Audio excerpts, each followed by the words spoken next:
नमस्कार बच्चों, आज की कक्षा में आप सभी का राधा के बगीचे में पौधे, यह हमारी गतिविधि का नाम है।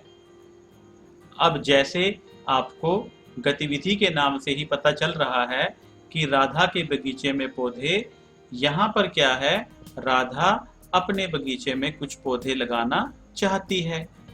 आप सभी ने भी कभी ना कभी तो अपने बगीचे में, अपने खेत में या अपने घर में किसी न किसी गमले में कोई ना कोई पौधा अवश्य लगाया होगा। तो चलिए बच्चों, आज हम राधा की बगीचे में पौधे लगाने में उसकी सहायता करते हैं।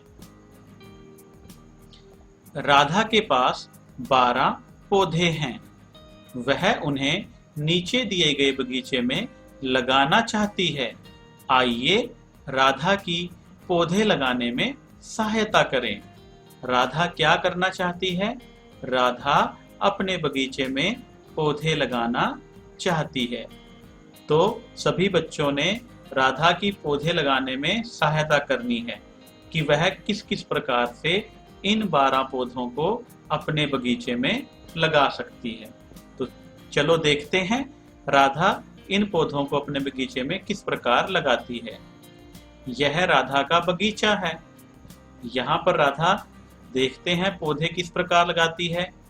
राधा ने बगीचे में एक पौधा लगाया, उसी के साथ ही उसने दूसरा पौधा लगाया, फिर तीसरा पौधा लगाया, फिर चौथा पौधा लगाया। इस प्रकार राधा ने उसी पंक्ति में 5वां पौधा भी लगा दिया। फिर उसने 6ठा पौधा लगाया, 7वां पौधा लगाया, फिर 8वां पौधा लगाया, फिर 9वां, फिर 10वां पौधा, फिर उसके बाद 11वां पौधा और उसके साथ उसने 12वां पौधा भी उसी पंक्ति में लगा दिया। तो यहाँ राधा ने क्या किया? राधा ने सभी 12 पौधे एक पंक्ति में लगा दिए, जैसा कि हमें इस चित्र में नजर आ रहा है। क्या बच्चों, राधा इन पौधों को किसी और प्रकार से भी अपने बगीचे में लगा सकती हैं? क्या आप सोच सकते हो कि और किस किस प्रकार से यह पौधे बगीचे में लगाए जा सकते हैं? यहाँ तो राधा ने क्या किया है, सभी पौधों को एक पंक्ति में लगाया है। अगर राधा इन पौधों को 2 पंक्तियों में लगाती तो यह पौधे किस प्रकार लगते? आप सभी ने इसके बारे में सोचा? चलिए इसके बारे में मैं आपकी थोड़ी सहायता कर देता हूं। देखिए कि अगर राधा 2 पंक्तियों में पौधे लगाती तो वह अपने बगीचे में पौधों को किस प्रकार से लगाती। यहाँ पर यह राधा का खेत दिखाया गया है। राधा ने क्या किया, पहले 6 पौधों को 1, 2, 3, 4, 5, 6 पौधों को राधा ने क्या किया है, अपने बगीचे में लगा दिया है। तो ये जो पहली पंक्ति है, यहाँ पर 6 पौधे लगाए गए हैं। इसी प्रकार राधा ने दूसरी पंक्ति में भी 6 पौधे लगा दिए। राधा ने दूसरी पंक्ति में भी 6 पौधे लगा दिए। यहाँ पर उसने दूसरी पंक्ति में भी 6 पौधे लगा दिए हैं। इस प्रकार राधा ने 2 पंक्तियों में 6 पौधे लगाए और उसके 12 पौधे दोनों पंक्तियों में लग चुके हैं और उसके पास कोई भी पौधा शेष नहीं बचा। और यहाँ पर राधा ने जो पहली बार किया है, वहां पर उसने एक पंक्ति में 12 पौधे लगा दिए हैं और उसके पास कोई भी पौधा शेष नहीं बचा। तो बच्चों, आपने यहाँ देखा कि किस प्रकार से हम इन 12 पौधों को अलग अलग प्रकार से एक पंक्ति में, 2 पंक्ति में लगा सकते हैं। बच्चों, क्या आप बता सकते हो कि क्या इन पौधों को हम और भी अलग अलग तरह से बगीचे में लगा सकते हैं? आपने सोचा? हाँ, इन पौधों को हम और भी अलग अलग प्रकार से बगीचे में लगा सकते हैं। तो आप सभी बच्चे अपनी कार्य पुस्तिका पर इन पौधों को अलग अलग प्रकार से लगाने की कोशिश कीजिए। यहाँ पर देखिए, राधा ने जिस प्रकार से पहली दफा एक पंक्ति में 12 पौधे लगाए थे, यह एक प्रकार से पौधों को हम बगीचे में लगा सकते हैं। और दूसरी बार राधा ने क्या किया, दूसरी बार राधा ने एक पंक्ति में 6 पौधे लगाए और 2 पंक्तियों में उसने 12 पौधे लगा दिए। जैसा कि मैंने आप सभी को कहा था कि क्या हम इन पौधों को और भी अलग अलग प्रकार से बगीचे में लगा सकते हैं? तो हाँ बच्चों, इन पौधों को हम अलग अलग प्रकार से बगीचे में लगा सकते हैं। अगर राधा एक पंक्ति में 4 पौधे लगाए तो इस प्रकार वह 4 पौधों की 3 पंक्तियां बना सकती है और उसके सभी 12 पौधे बगीचे में लग जाते हैं। वह उसके पास कोई भी शेष पौधा नहीं बचता है। एक और तरीके से यह पौधे बगीचे में लगाए जा सकते हैं। अगर राधा एक पंक्ति में 3 पौधे लगाए तो इस प्रकार वह 3 पौधे 4 पंक्तियों में लगा सकती है। तो यहाँ पर राधा ने 4 पंक्तियों में 3 पौधे लगाए हैं और उसके सभी 12 पौधे लग चुके हैं और उसके पास कोई भी पौधा शेष नहीं बचा। पहली दफा क्या हुआ बच्चों, एक पंक्ति में राधा ने 12 पौधों को लगाया था और उसके पास कोई भी पौधा शेष नहीं बचा था। यहाँ पर एक पंक्ति में 6 पौधे लगाए गए हैं तो 2 पंक्तियों में 12 पौधे लग चुके हैं।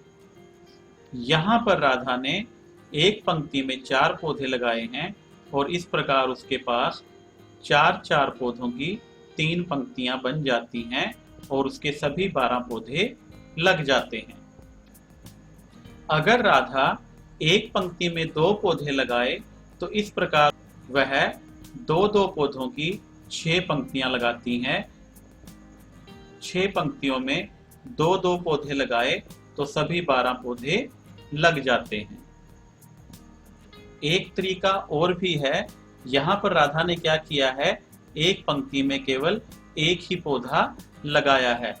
यदि राधा एक पंक्ति में केवल एक ही पौधा लगाती है तो उसके पास 12 पंक्तियां बन जाती हैं और हर एक पंक्ति में एक पौधा लगाने के बाद 12 पंक्तियां बनती हैं और उसने सभी पौधे लगा दिए हैं। तो यहाँ पर हमने बच्चों क्या जाना कि हम 12 पौधों को अलग अलग प्रकार से बगीचे में लगा सकते हैं। हम एक पंक्ति में 12 पौधे लगा सकते हैं तो हमारे सभी 12 पौधे लग जाते हैं, या हम 2 पंक्तियों में 6 पौधे लगाएं तो तब भी हमारे 12 पौधे लग जाते हैं, या 3 पौधों की 4 पंक्तियां बनाएं तब भी हमारे 12 पौधे लग जाते हैं। इसी प्रकार अगर 4 पौधों की 3 पंक्तियां बनाई जाएं तब भी सभी 12 पौधे बगीचे में लग जाएंगे। अगर हम 5 पौधों की पंक्तियां बनाते हैं तो 5 पौधों की 2 पंक्तियां तो बन जाती हैं परंतु हमारे पास 2 पौधे शेष बच जाते हैं। इस प्रकार यह जो 12 पौधे हैं यह बराबर पंक्तियों में नहीं लगाए जा सकते, परंतु यहाँ एक पंक्ति में 2 पौधे लगाएं तो हमारे पास 6 पंक्तियां बन जाती हैं और हमारे सभी पौधे लग जाते हैं। और यदि एक पंक्ति में एक पौधा भी लगाया जाए तब भी हमारे सभी 12 पौधे बगीचे में ठीक प्रकार से लग जाते हैं।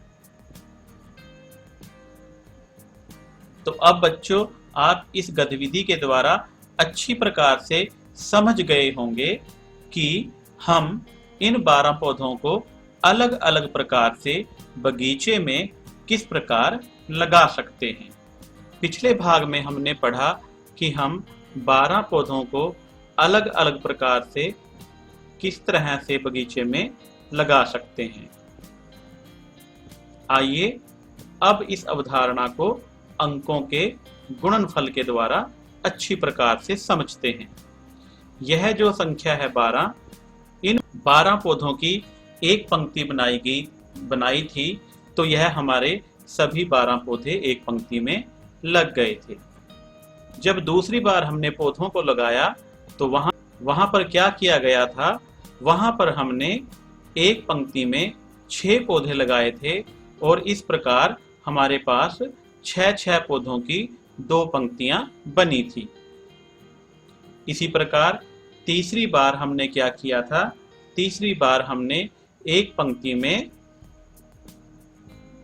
4 पौधे लगाए थे और हमारे पास 4 पौधों की 3 पंक्तियां बनी थी और 3 को जब 4 से गुना किया तब भी हमारे पास 12 ही आया था।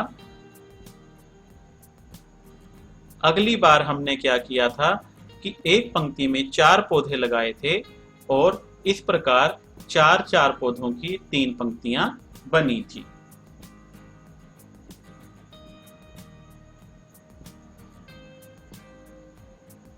उसके बाद जब हमने एक पंक्ति में 5 पौधे लगाने की कोशिश की तो हमारे सभी 12 पौधे पंक्ति में नहीं लगे थे, पंक्तियां पूरी नहीं बनी थी, 2 पौधे हमारे शेष बच गए थे।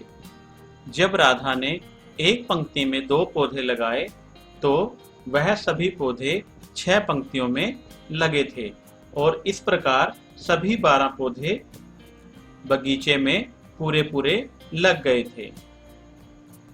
अंतिम बार राधा ने क्या किया, एक पंक्ति में एक पौधा लगाया और इस प्रकार एक पौधे की 12 पंक्तियां बनी। क्या बच्चों आपने ध्यान दिया कि राधा ने एक पंक्ति में 12 पौधे लगाए, फिर उसके बाद उसने 6 पौधे लगाए, फिर उसके बाद उसने 4 पौधे लगाए, फिर 3 पौधे लगाए, फिर 2 पौधे लगाए और फिर 1 पौधा लगाया। राधा ने एक पंक्ति में 11 पौधे क्यों नहीं लगाए, 10 पौधे क्यों नहीं लगाए, 9 पौधे क्यों नहीं लगाए, 8 पौधे क्यों नहीं लगाए, 7 पौधे क्यों नहीं लगाए, 5 पौधे क्यों नहीं लगाए? क्या यह प्रश्न आपके मन में नहीं उठता? राधा को एक पंक्ति में 11 पौधे तो लगाने चाहिए थे ना, परंतु उसने ऐसा नहीं किया। क्यों नहीं किया? चलिए इसका कारण जानते हैं। अगर राधा एक पंक्ति में 11 पौधे लगाती है तो सभी 12 पौधे उसके बगीचे में नहीं लगते हैं, एक पौधा शेष बच जाता है। तो इस प्रकार 11 पौधों की समान पंक्तियां नहीं बनती, इसलिए राधा ने एक पंक्ति में 11 पौधे नहीं लगाए। और अगर राधा एक पंक्ति में 10 पौधे लगाती है तब भी क्या होता है, उसके 2 पौधे शेष बच जाते हैं और तो उसके 2 पौधे शेष बचते हैं और हर एक पंक्ति में 10-10 पौधे नहीं आते, इसलिए राधा ने एक पंक्ति में 10 पौधे नहीं लगाए। इसी प्रकार यदि वह 9 पौधे लगाती तो उसके 3 पौधे शेष बच जाते, तो इसलिए उसने 9 पौधे भी नहीं लगाए। अगर राधा एक पंक्ति में 8 पौधे लगाती तो उसके पास शेष 4 पौधे बच जाते, इसलिए राधा ने एक पंक्ति में 8 पौधे भी नहीं लगाए। परंतु अगर वह 7 पौधे लगाती तब भी 7 पौधों की एक पंक्ति तो बन जाती, परंतु दूसरी पंक्ति में 7 पौधे नहीं आते, उसके पास 5 शेष बचता, इसलिए उसने क्या किया कि एक पंक्ति में 7 पौधे नहीं लगाए। अगर राधा एक पंक्ति में 5-5 पौधे लगाते तो उसके पास 5-5 पौधों की 2 पंक्तियां बन जाती और उसके 10 पौधे 2 पंक्तियों में लग जाते, परंतु फिर भी 2 पौधे उसके पास शेष बचते, इसलिए राधा ने हर एक पंक्ति में 5-5 पौधे नहीं लगाए। चलिए बच्चों इस अवधारणा को एक विधि से और समझते हैं कि अगर हम यहाँ पर देखें ध्यान से कि राधा ने जो पौधे लगाए हैं वह सभी क्या थे, वह इस प्रकार थे कि यदि हम उन दोनों संख्याओं को गुना करते तो वह हमारे पास 12 के बराबर आता था। तो यानी कि संख्याओं का जो गुणनफल है वह 12 के बराबर आता है। 2 छिके 12, 3 चौके 12, 4 तिये 12, 6 दूनी 12 और 12 एकम 12। यह जो संख्याएं इन गोलों में दिखाई गई हैं, इन संख्याओं का गुणनफल 12 के बराबर आता है। इसलिए यह संख्याएं 12 के गुणनखंड कहलाते हैं और 12 इन संख्याओं का गुणज कहलाता है। 12 नीचे दी गई संख्याओं का गुणज कहलाता है और ये नीचे दी गई संख्याएं, सभी संख्याएं जो इन गोलों के अंदर दी गई हैं, यह सभी क्या कहलाती हैं? यह सभी 12 के गुणनखंड कहलाती हैं। ये सभी इसके गुणनखंड हैं। वैसे भी हम जान चुके हैं कि गुणनखंड 2 शब्दों से मिला है। गुणन का मतलब है गुना करना और खंड करना मतलब टुकड़े, कि 12 के ऐसे टुकड़े किए जाते हैं कि ऐसे खंड किए जाते हैं जब उनको दोबारा से आपस में गुना करें तो हमें पुनः वही संख्या प्राप्त होती है। जिस प्रकार जब हमने यहाँ 1 को 12 से गुना किया तो इन दोनों गुणनखंडों को गुना करने के बाद हमें 12 संख्या प्राप्त होती है। इसी प्रकार जब हमने 2 को 6 से गुना किया, इन दोनों गुणनखंडों को गुना करने पर हमें 12 प्राप्त होता है। इसी प्रकार जब हमने 3 को 4 से गुना किया, 3 और 4 को आपस में गुना करने के बाद हमें वही संख्या पुनः प्राप्त होती है। तो इसलिए यह 3 और 4 12 के गुणनखंड है। इसी प्रकार 4 और 3 को जब आपस में गुना करते हैं तब भी हमें गुणनफल 12 ही प्राप्त होता है। इस प्रकार यह 4 और 3 भी दी गई संख्या 12 के गुणनखंड कहलाएंगे। यहाँ पर जब हमने 6 और 2 को आपस में गुना किया तो गुना करने के बाद गुणनफल हमें 12 के बराबर प्राप्त हुआ। इस प्रकार 6 और 2 भी 12 के गुणनखंड ही कहलाएंगे। जब 12 को 1 से गुना किया तो हमारे पास जो गुणनफल आया वह 12 के बराबर आया और यह 12 और 1 भी इस 12 के क्या कहलाएंगे? गुणनखंड कहलाएंगे।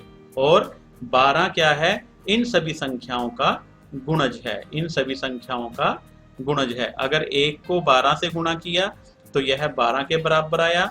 तो यह 1 और 12 संख्या 12 के गुणनखंड है और 12 इन संख्याओं का गुणज है। इसीलिए हमारे अध्याय का नाम मैं तेरा गुणनखंड गुणज तू मेरा। अब बच्चों इस अवधारणा को गुणनखंड की परिभाषा के द्वारा समझते हैं।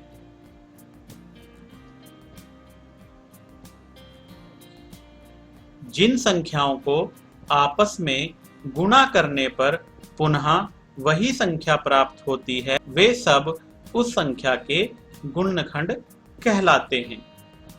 यहाँ पर हमने क्या देखा कि 1 और 12 को गुणा करने पर पुनः हमें संख्या 12 ही प्राप्त होती है। इसलिए यह दोनों इस संख्या के गुणनखंड हैं। यहाँ पर अगले गोले में देखते हैं।